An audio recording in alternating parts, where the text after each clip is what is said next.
Bit by bit, I'm gonna get my bricks out in the sticks. Bit by bit, I'm gonna build my house in the wildest thickets.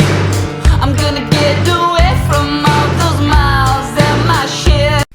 Hey hosers, I'll try and speak up so you can hear me on the GoPro, but the volume will probably not be that loud. Today I'm out foraging chaga on the side of a mountain about 2 hours north of Smithers, northern BC. I'm in a hemlock, spruce, birch grove with a lot of large birch. This is an area you really want to try and look for your chaga in. If you know there's an area with older birch trees, larger birch trees, you're more likely to find chaga at an age where it's both large and it's already been able to reproduce. So you're going to find a lot more chaga when you find it too. If you go to birch stands that are really small birch trees, like under 50 years or under 40 years, even this birch tree here, this is about as small, any tree smaller than this, and I never really find anything significant chaga wise, less than a pound or two. So you just leave it on the tree to continue growing with the birch. But these big beastly birch trees, they tend to really produce some chaga. So today I'm going to be out here showing you how, when, and where to forage chaga in a sustainable manner that allows the chaga to reproduce and continue its life cycle, and to ensure that we'll have more chaga down the road for other people to use and for future generations to use.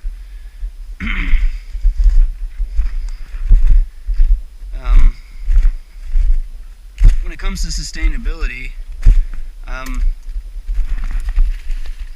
people selling chaga and going out and foraging it like myself,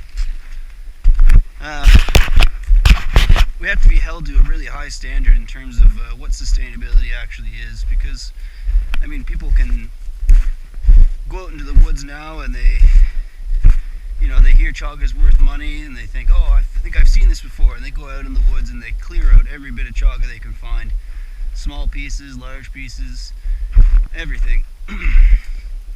And in doing that, you're really sort of decimating that forest of chaga. You're not going to have any more chaga down the road. It might take another 30 or 40 years for that forest to recover from that.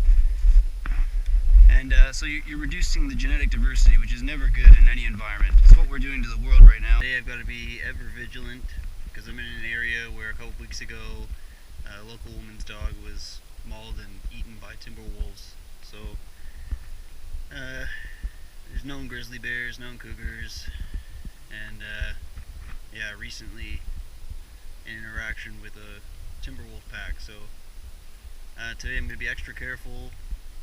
I've got my very small hatchet with me, but it's pretty destructive, so if they come, I'll give them a fight. I'll try and catch it on film for you guys. Anyways, if you look up this tree, there's the first chaga of the day. The birch trees here are really plentiful and they're really large, a couple hundred years old, some of them. They're just massive. These are the really good forests to look for chaga in. You're going to find a lot more. There's actually 3 trees infected on the way over to check this one out, and one of them was large enough to harvest, so we'll take one of those and leave all the rest here to grow, continue growing, and hopefully someday bring my kids back. This is a burl growing on a birch tree. It's actually a really huge burl. From a distance it looks like chaga. I just came up to film it so you could see. A lot of people will post pictures of these and say, is this chaga? Or is this changa? No, this is a burl. It's like a tumor growing on the birch. Here we have a Betulina host species that I picked 2 years ago. You see here where I harvested the chunk of chaga. It's already healed back. It makes this giant black melanin rich triterpene-rich exterior, which protects it from the UV rays from the sun and the extremely cold temperatures. Unlike other fungi, it doesn't grow a new base every year over the old one. If you could actually see a 20-year time lapse of this, it would grow out like a balloon. And so you can see here, that's what happens. It creates this hardened exterior here, and that protects it from the elements. And the growing mycelium is inside, usually buried into the tree, into the pith.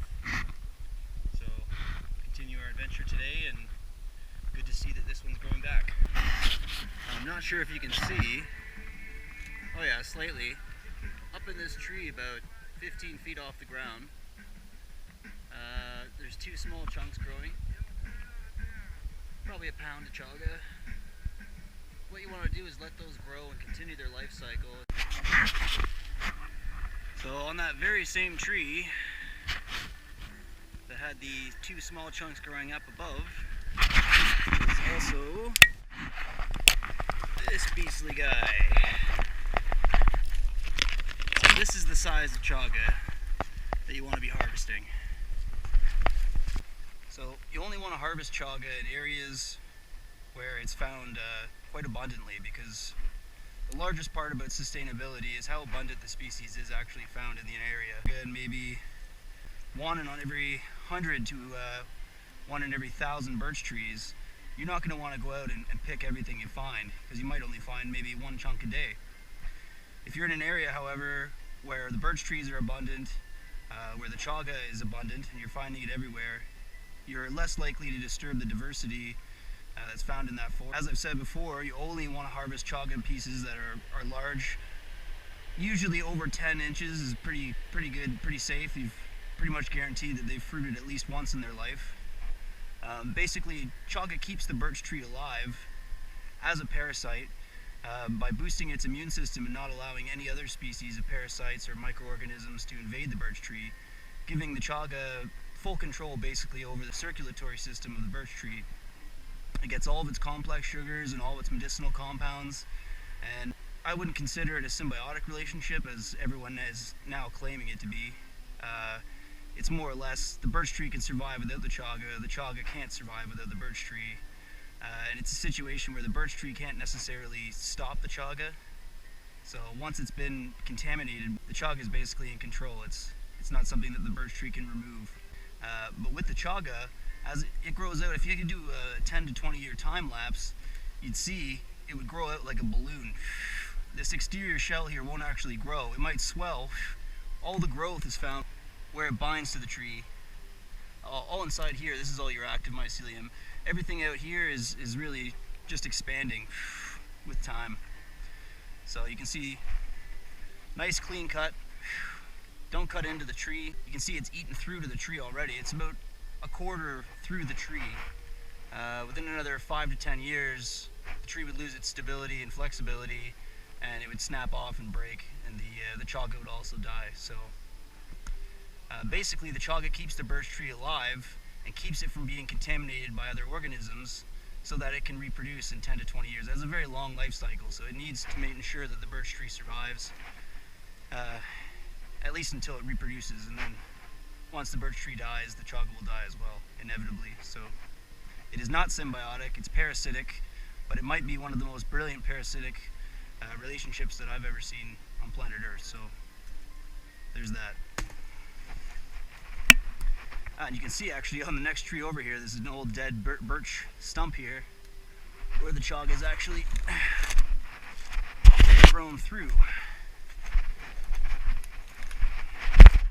As you can see too, there's plenty of birch, plenty of poplar in this area. Found tons of chaga already today, but I leave most of it to continue growing. But you can see here some more evidence. Dead birch tree and some old chaga here. So, believe it or not, chaga doesn't really benefit the birch tree in any other way other than stimulating its immune system. The real benefits are for humans. Okay guys, here you can see this is a dead birch tree, snapped off about halfway up. This is a tree that has died within the last couple of years because the chaga is still on it. Clear and see. Chaga in there.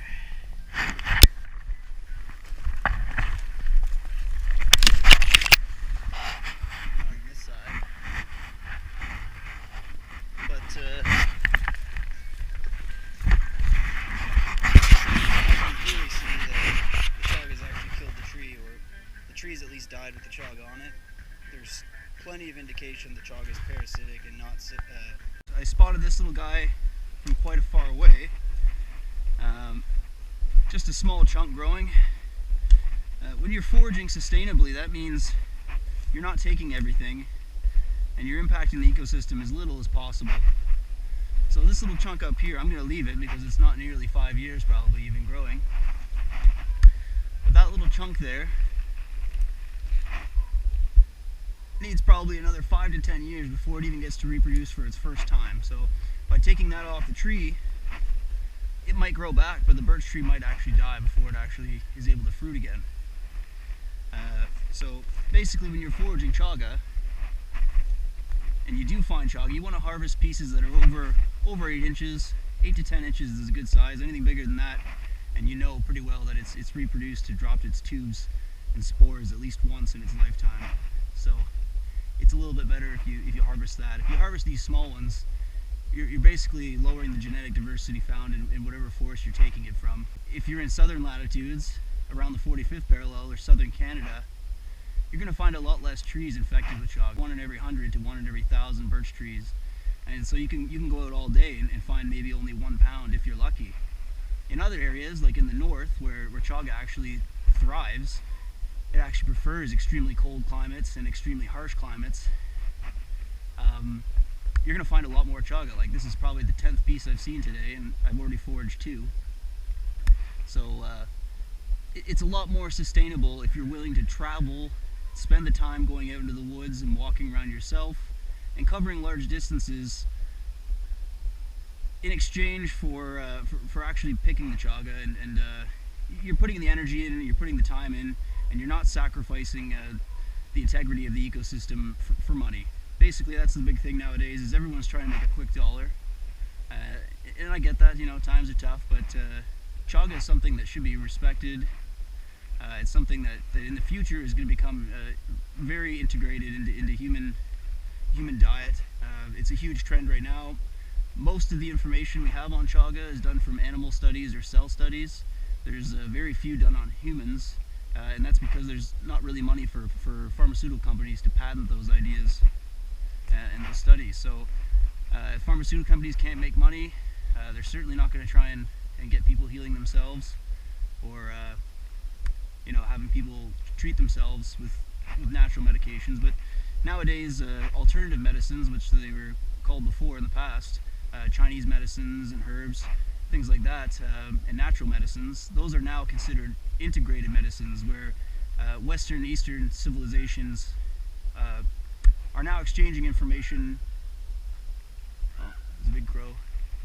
They're now exchanging information, and doctors are actually becoming educated on the topic a little bit more. So maybe 20 years ago, if you went to your doctor and asked them, oh, would it be safe for me to take chaga, they probably wouldn't even know what chaga is.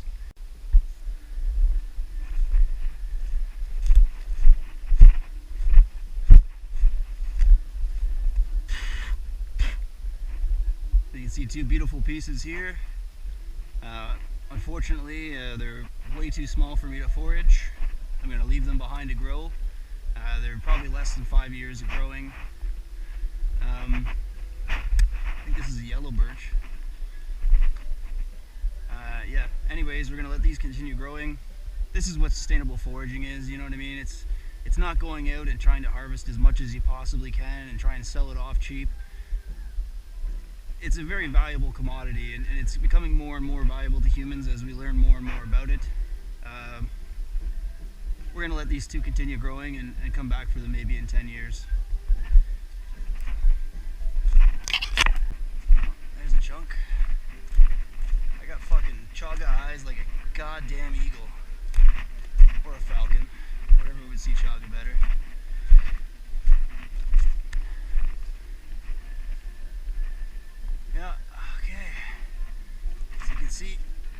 small chunk. We're gonna leave this one here too. It's not to my standard. If you happen to come along a dead birch tree that happens to have chaga on it,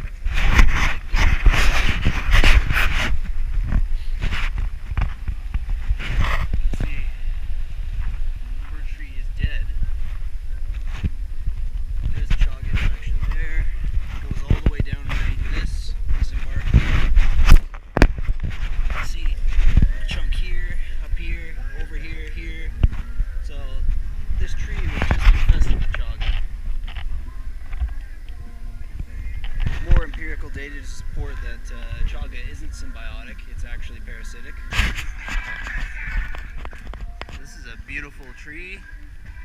It looks like a yellow birch, but it's actually a white paper birch. It's been slightly yellowed.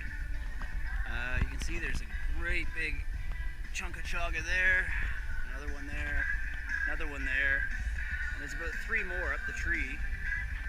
There's also a couple infected trees around here, but they're about 20 feet to 30 feet off the ground. So we're going to leave all those, and I'm going to harvest this bottom one here, this big one, and we're going to leave the rest of these to grow, and hopefully they'll finish their life cycle and reproduce. This is what sustainable foraging is all about. It takes a lot more time, and you've got to cover a lot more ground, but the integrity of the environment around you when you're foraging takes priority over everything else. You can see here, so the exterior is black. The interior, which is the beta-glucans and long-chain sugars, this is the food that the chaga is basically trying to store up, this energy supply that it's going to use when it reproduces and creates its long tubes that drops spores from. You can see inside here, if you get really close, this bright yellowish, almost whitish colored mycelium, that's the actual active mycelium. That's the mycelium that's bound to the tree that's growing.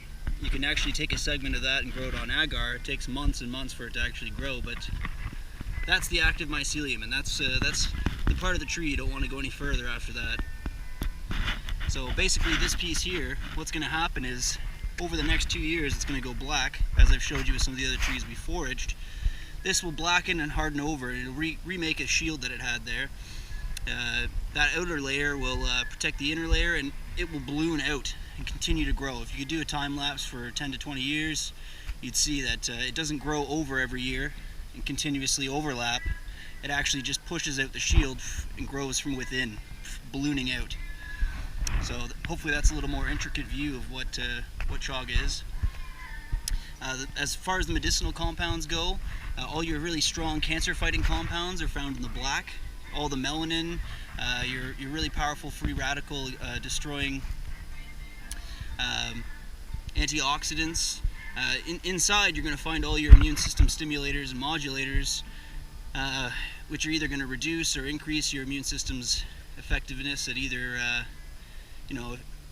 overstimulating the immune system and understimulated immune system are both bad. So chaga helps regulate that. It regulates blood pressure, blood sugar levels. So if something is elevated or depressed, then it will modulate that and bring that back to homeostasis. So 2 parts of the chaga that are medicinally significant that are different. The inside here is all water soluble, so all these complex sugars break down in hot water. The outside here is alcohol soluble, so if you put that in water, it won't actually really do much to it. And that's where you get your dual extract. Plan on finding a couple beautiful chunks, only foraging the nicest ones that have been given the chance to reproduce. It's not a guarantee that they will have dropped spores, but there's at least a better chance that they will have had the opportunity to. The big thing with chaga is it takes 10 to 20 years for it to mature, depending on the growth rates, and I'm sure those are variable depending on the tree's health and the tree's size. But after this 10 to 20 years, once it's accumulated enough biomass from pulling those long-chain sugar storage cells from the birch tree and all the medicinal compounds, once it's accumulated enough biomass, it's able to fruit those very rapid growing tubes that will drop the spores and then fall off. By picking larger ones, larger specimens, you're going to have to pick less, so if you're out a day and you're taking small chunks from each tree, it's a terrible way to forage. When it really gets down to the actual sustainability of foraging chaga, one of the biggest things is that it's one thing to say that you're sustainably foraging it, but a lot of people don't forage it sustainably, or just don't know how, or have a misinterpretation of what foraging it sustainably means, and they'll charge a higher price because they've claimed that it's been picked sustainably.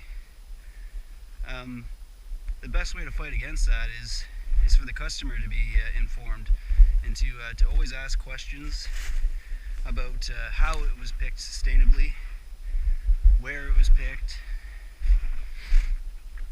and if you're not getting the answers that you like, or you don't feel confident, then you can always get a hold of me and just double check or confirm what your beliefs were, and I'll let you know. For me, I do forage chaga and I do sell it, but I don't actually make money on it, which is kind of a funny thing. I do it because I enjoy it, and I have a lot of customers that have become quite fond of chaga, and family members and friends. So I pick enough that I can consume my daily amount, and my family and friends can do it, and so that my customers can have it as well. But most of the money I make is in grow kits, in cultivation, or in wild foraged mushrooms like gourmet mushrooms. Chaga, I spend thousands of dollars a year just traveling to these really remote locations, on food, on hotels, the traveling itself, the amount of energy that goes into it. I'm not actually making any money. I'm losing money for sure. I don't expect everyone to travel thousands of miles and visit these really secluded forests that are untouched or briefly touched by forestry, the forestry industry. But for me, that's how I like to do it. I like to leave as little impact as possible. I only take large specimens that have been given the chance to reproduce. We only forage in the winter months when the trees are dormant, so that when the spring comes along and the sap starts running, the chaga can heal itself, and the birch tree is able to not receive that shock that it would get if you harvest in the spring or the summertime. I mean, one of the other biggest things about sustainability is that it really depends on how abundant the chaga is in your area. If it's, as I've said before, if it's quite rare and elusive in your area, you probably don't want to go out and take that. You want to leave that where it is, and because it's already fighting an intense battle. It takes 10 to 20 years for it to. It's almost like a human being. It takes us, 16 to 20 years to mature, really, and or for some of us, like myself, a little bit longer. But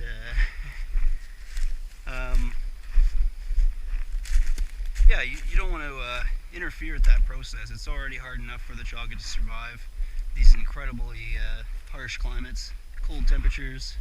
Oh, there's some on that one there. Small ones, but and so yeah, if you do have to buy it, or you live close to the 45th parallel and chaga is pretty scarce in your area, make sure you're buying it from somebody who knows what they're talking about, both for what the chaga means in a medicinal way for humans, and also what impact it has on the environment by removing this. Wow, that's beautiful. By removing this species. Oh wow, you can really see the growth on this one. See it bulbous, it's bursting out of there. It'll regrow its shell, same with that, and it balloons out as it grows. And it might take it 10 years to get to be this size. Mind you, this is a really large birch tree too, so the size and the growth patterns really depend on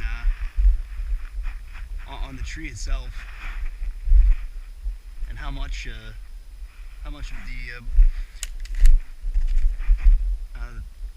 material for the chaga to eat, to consume, is available. So yeah, there's some rather large chunks, and we're going to continue. They're large chunks, but I should leave them. They're high up anyways, so they're inconvenient to pick. I'll go find some other ones somewhere else. I find that when you're foraging chaga, at least in the mountains, it's different in Ontario, but in BC, in northern BC, you tend to find chaga and the largest birch trees growing in the sides of hills with these coniferous forests. So you really, if you're going to head out, you don't want to head out into an aspen forest or, a young pine forest or something like this. You're not going to find very much.